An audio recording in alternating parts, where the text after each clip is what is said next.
All right. You hear Before that? the copyright gods get us out of here. I got the black Tims. Yeah, you Black do. Tims We and gotta the get you black the black Tims, black hoodie. He doesn't know. You missed people. You missed what I was telling the Gons and DG, how I used to roll into the club 30 deep. They don't know about this stuff. 30 deep, DC. Uh-huh. That was some New York stuff. In the New York, yeah. There we go. That was Staten Island. Staten Island's is too real. Too real. No, Too I was real. in Queens. Too real. All right, what's up, everybody? Today on Seeking Wisdom, DC and I are going to talk about getting in the mud and doing the work, a.k.a. carrying the water. Mm-hmm. Plus, I want to do Carrying the Water 3.0? Carrying the Water 3.0. That's a hot name. Plus, I Okay. want to do a recap from Traffic and Conversion Summit. I want to talk about something that we're doing next week. I got my favorite DC quote of the week, and I want to revisit one of the most classic business books of all time. We're getting a little tighter on this show I was going to because say, people, if you're a sub, which you should be because G2 is desperate for the subs. Yeah. And he needs them for life, their love and life. He needs Love love. and life. This is episode 148. 148. I want you to write this down. This is the first time in 147 episodes Yes. where I have had notes in my hand. It's fact. It's fact. But look, I haven't read them though. let's not stray from what the show is. Okay. I don't expect you to prep. I My have not. my job is to prepare. Mission accomplished. And then you're the talent. My job is to get stuff out of you. That's All right, let's do this. That's what this is. So let's talk about. I love how this email that you sent to the team the other night, and we'll talk about your newsletter and how to get there and all that stuff. Drift.com/DC. Oh, that's pretty good. Oh, okay. Is that a good URL? That's a good URL. Drift.com/DC. It's simple. SEO people don't like those URLs, but I like those URLs a lot. It's for people in the know. It's for not humans. it's for humans. Exactly. So let's talk about getting in the mud. You sent an email to the team. By the way, double-sided. I print double-sided because I'm long on the environment. Okay. Annie's okay. Planet. Annie's Planet. He said, let's talk about getting in the mud. One of the things keeping me up at night is that as we appear to be defaulting to management by data metrics process only. Okay.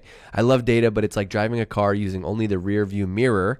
It tells you what happened, not what is going to happen. This tendency is also referred to as managing by proxy. Woo! So I love this one so much because this is like, it's the ultimate both, right? It's the ultimate example of both because if you've been listening to the show or, maybe you're at Drift and you get these emails and you've been talking a lot about systems and data and measuring and process. And so I'm sure, did you get people respond to this? Did people respond to these emails? They respond to the emails, I'll have you know. But what I will also have you know is this email here that we're talking about here was the most responded to email ever as people's favorites. Really? Uh-huh. You didn't know that. So we got to double click. How would I know that? It goes to your inbox. And what did they say? Good email, DC? They said this is a lot of people were fired up. They said this one was the most practical for them. They knew how to apply this one. And they kind of echoed some of the same worries and making sure that we stay focused on what matters. So, okay, you have this quote from Howard Schultz: "Success will only come to those willing to get their hands dirty," and that goes back to a lot of things that you have. So, last night I was at Harvard Business School. Excuse me. There's a mug on my desk actually. Okay. Yeah, third time I've been there in a month and a half. I didn't go there though. Oh, It's really? Weird. So. You weren't allowed to. And I always show this tweet. So I've given the same presentation now 4 years. I make it better every time. But I always show What are you, this. a guest lecturer or something? I'm a guest lecturer. Oh, okay. Yeah, I'm a guest lecturer. Okay. I guest lecture in a hoodie. And I always show this tweet from you that talks about, it's like a tweet from like 2016, and it's talking about, doing the things that don't scale and hand-to-hand combat and getting in, and doing all the one, hand-to-hand, like we always been saying that since the beginning, hand-to-hand. And I always say, look, I think everybody at startups knows, you go to a business school class or you go to any class, anything about management, and you say, how many of you have read Paul Graham's essay about things that don't scale, right? Everybody raises their hand. Everyone. But nobody actually does it. No. And so what do you mean at this stage of our company, 300-ish people at Drift? Like, what is getting in the mud? Give me an example, right? Okay. Of getting in the mud. But before I do, I want to, DG has some talents, and one of his hidden talents that he did, people don't know about, is that he is a historian. He keeps track of everything. So I salute him because I say so many things that I forget, but he has them all written down in history. Let me tell you something else. I have them all. Yeah. Because I'm long on Drift.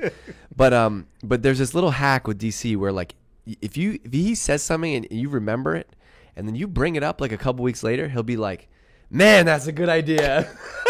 And I'm like, "Yeah, That's well, the secret. because that was your idea." Yeah. Never tell me that. So I'd say 75% of the success that I've had at Drift is because I spit back your own ideas And to you're you. like, wow, that's amazing. I never thought of that. That's great. But let's get an example of here of getting in the mud. Okay. So the reason I think this is important as companies scale. So it has a little bit to do with what stage we're in, but it probably applies to everyone who's listening to this. They get to a point, let's say at the companies that they're working with or working at, and where people start to get comfortable measuring, not wanting to get their hands dirty anymore, i.e. getting in the mud, as Howard Schultz said. And what they want to do is what we call here, and Bezos calls as well, the managing through proxy. So an example would be, instead of going and talking to the customer and dealing with the pain that the customer may inflict on you because you're not doing X, Y, or Z right, instead, it's better to manage using a Google spreadsheet and to manage on proxy events like, did the salesperson make a phone call today? Did they send an email? Did the CSM send an email? Did they make an attempt? Is the customer onboarded? Yes, no. So it's nice to just because those numbers don't yell back at you, right? And so you don't get real feedback. Yep. And as you do that, you keep distancing yourself away from what really matters and losing sight and trying to manage, as I say here, using the rear view mirror, which is data. So how do you want somebody to balance that, right? Because you say, on one hand, you do need to look at the data, but then on the other hand, you want to get get in the mud. How do you balance having the data driven approach, but also getting your hands dirty? I love my favorite quote on this comes from Steve Blank. Okay. Godfather of lean development. The godfather of customer development. Customer development, which led to lean startups. Yeah. And read his stuff, Steve Blank. Four Steps to the Epiphany is his famous book. And his quote was, the truth is always outside the building. Right? The real answer, the truth that you seek is never inside the building. It's never in the spreadsheet. It's never in the data. It's always outside of the building. Yeah. And so the best thing you can do, whether you're a tiny little startup or a massive company, whether you're a product person or a marketing person or a salesperson, is to get to the closest to the source of the truth, which is the customer. And if you're in marketing, often in marketing you think that that's not applicable to you, but DG will tell you that's the best gems that you find, and the real bonds that you build, back to hand-to-hand combat, are always out in the market, with your customers, your fans, the people out there. So much. I learned this lesson over and over and over again, and you've helped me learn it. But so much of I don't know, a headline, a homepage headline, a podcast topic, an idea for your video comes from what we call, this is not a scientific name, but another play for our playbook is we call it their words. Yes, their words. And we always say use their words. Their words meaning not what somebody inside of Drift who's thinking about Drift 24/7 as a marketer is thinking about, but somebody off the street who's thinking about Drift maybe 1 out of every 3 days. Yep. They say, how do they explain our product? That line of copy is so gold. So gold. The other thing, though, is shout out to Steve Blank for that. I think V1 was get outside of the building, but I actually think that in 2019, there's so many ways that you can get outside of the building without actually having to do it. Yeah, for sure. Right? You can read comments on Amazon. You can read, reply to, God forbid you replied to every email that somebody sent your business, right?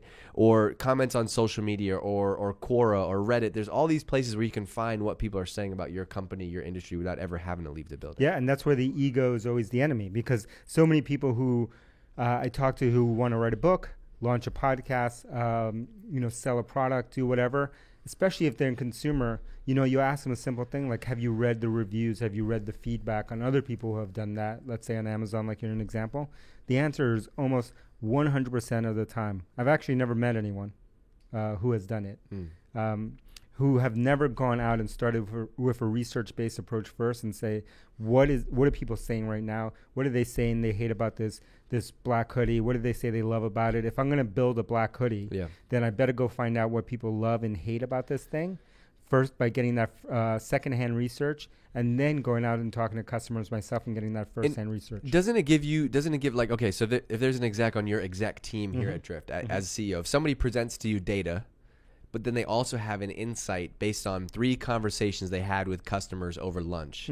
Does that add a layer of is that a different layer to that problem that they're presenting to you? Definitely. For me, I've always found like in that example, the insights from the customers, even though they're statistically not significant, right? Yeah. Let's 3 in that example, are always way more telling, way more actionable, and way more important to the business than whatever they can show me in the data. Yes. Right? Every single time, it never fails, but we never want to do it because it's uncomfortable, because like I said, spreadsheets don't question you.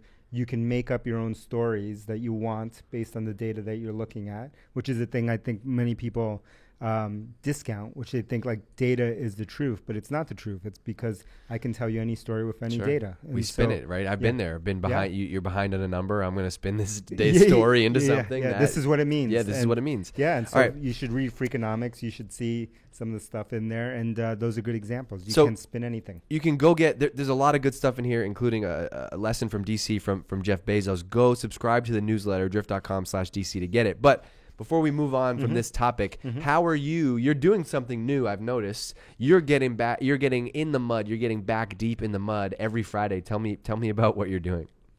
Every Friday, what I'm doing, I had to think there for a second. I was like, you're like, what am I? Which is a bad question. I can't ask you that. You're doing a customer lunch. Tell me about the lunch. I do these. I'm back in hand-to-hand combat, and I have customer lunches happening every week, usually on a Friday, and so they'll happen in different cities. You send either video or audio. You sent audio from last week. You had one. It was like...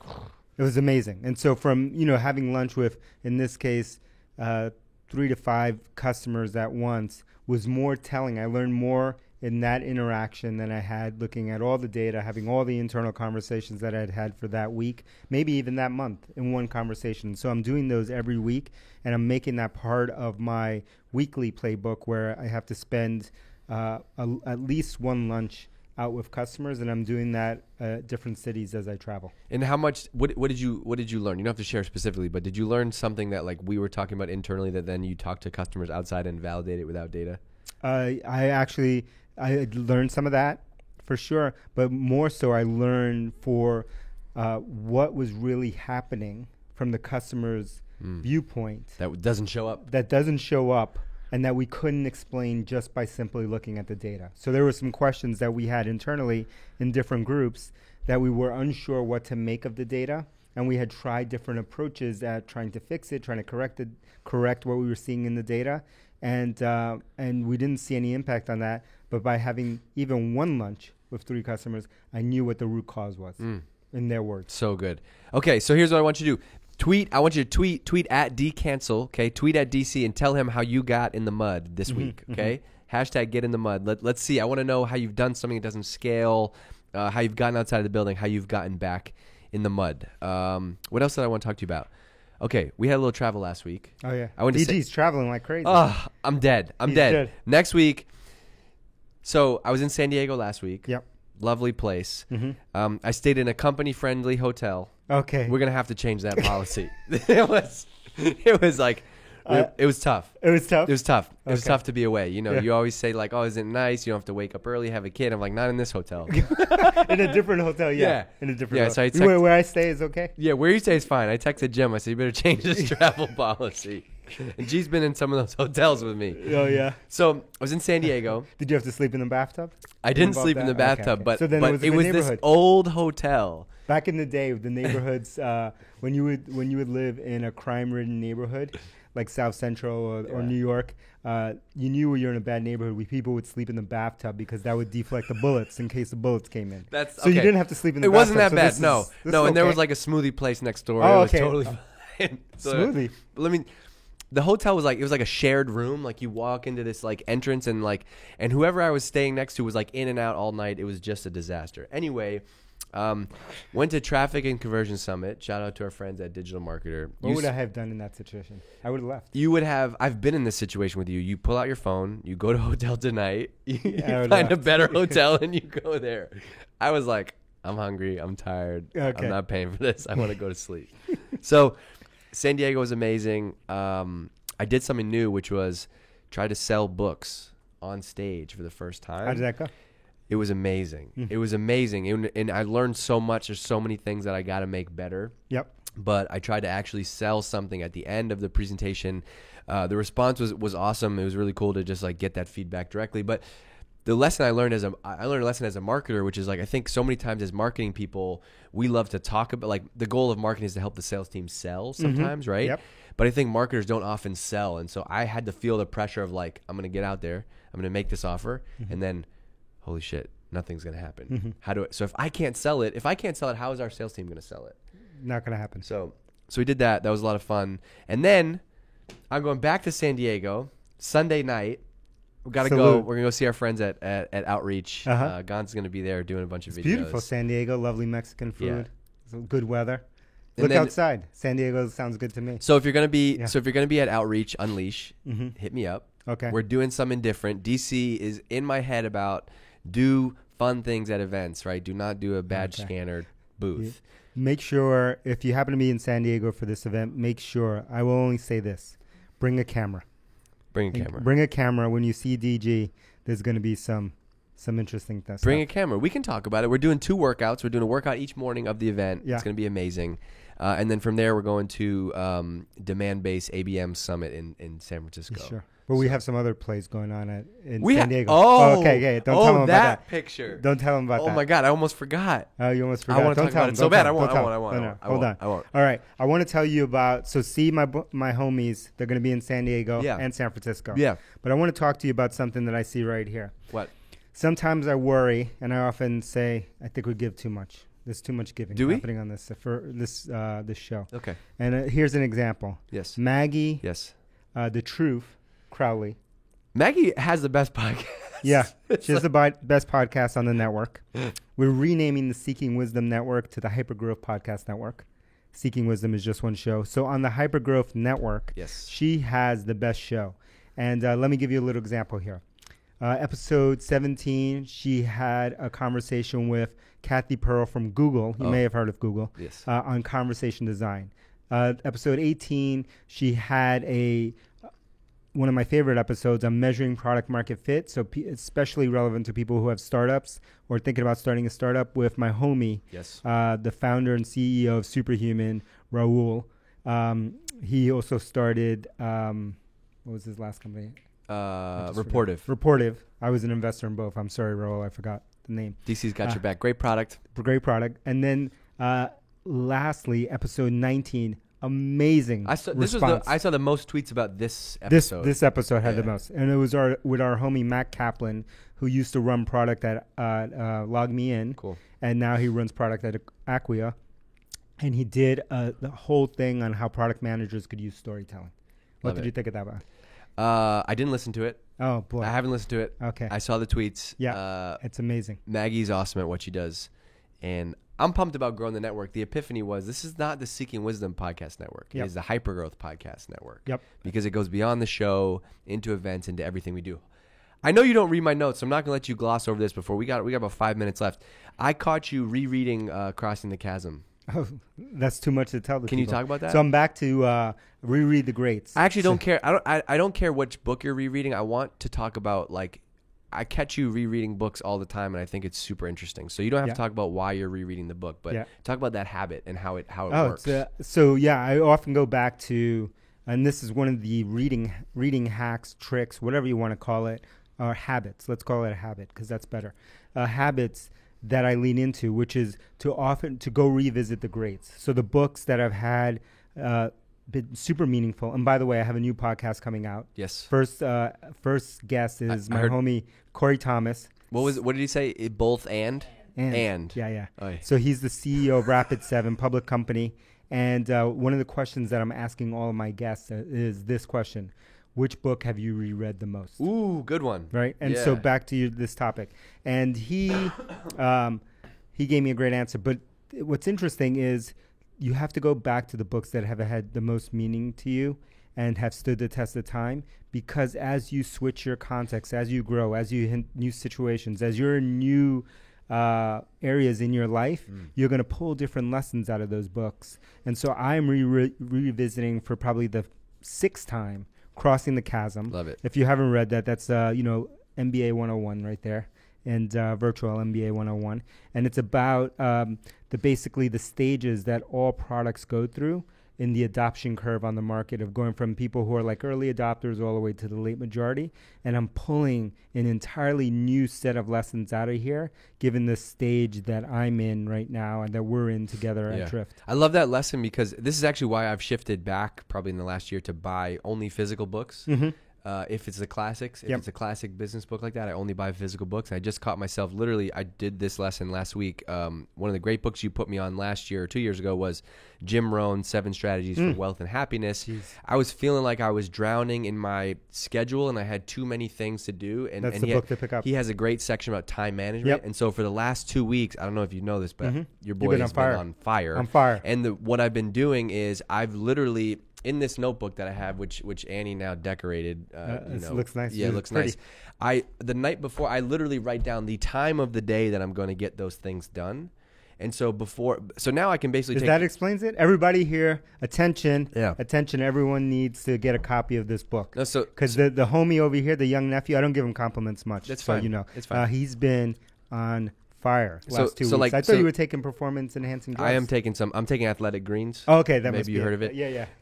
So like this morning I wrote like workout 5:30, post outreach promo at 7:30, add YouTube video at 9 o'clock, do the afterburner copy doc at 9:30, do the podcast layout from 10 to 12, and have lunch, get a coffee, and then the rest of my day is doing Seeking Wisdom and 2-3 interviews. So listen to that. I've gotten all that stuff done. I tuned out everything else, and that's been a game changer. But that was because I went back and revisited the Jim Rohn book, who said that if you don't manage your time, somebody else is going to manage it for you. Yeah. And that's been a huge thing the last 2 weeks. So. One thing that you made me think about when you said you were buying the physical copies of the books. Yes. One error that I see people make, which I used to make, is that they get so caught up on that they, if there's a great book like the Jim Rohn book, like which format, and I get this question all the time, which format should I get it in? What? I don't know. I don't know. How do you learn? What do you mean? Here's what I do. When I have a great book like Good to Great, I have a physical copy. Totally. I have a Kindle copy. Today I was coming into work today and I had only my iPad with me. So I bought Good to Great, the iBooks edition, because it works well on the iPad. I probably have 5 copies of that book right now. Great. No problem. No sweat. Because can you pick up right where you left off? And there's an awesome feature on the Kindle where if you're listening to it, it syncs where you're. Yeah. Where you were I have the audio version too. So maybe I have six copies of it. And it's my what? point It's what? here, $11, $12? Yeah, $11. My point here is, don't waste the precious cognitive load, glycogen in your head. You only have so much each day. Do not waste it worrying about $10. Okay? Because that same person is at the bar on a Friday night buying 6 Bud Lights. 6 Bud Lights, no problem. Ripping them, no problem. Buying one for the team. Don't waste your time and energy on $10. Please don't waste my time and energy asking me which version you should get. All right. We got to wrap. Send us out of here. DC Newsletter. DG's new show. Woo! The Swipe File. Woo! The Marketing Swipe File. Coming out this Friday. Yeah. Subscribe now. Yeah, don't worry. I'm going to promote the hell out of it. Don't worry. Please leave. What we want to do is we want to have it have 6-star ratings even before it launches. So good. Leave some 6-star ratings on there. Good. But you know what to do. This is the world's first and only 6-star rated podcast in the entire universe, known universe, not only on the planet Earth, the entire universe. There's only one 6-star podcast. It is this. Please help us launch into a new atmosphere, new level. Leave some 6-star ratings.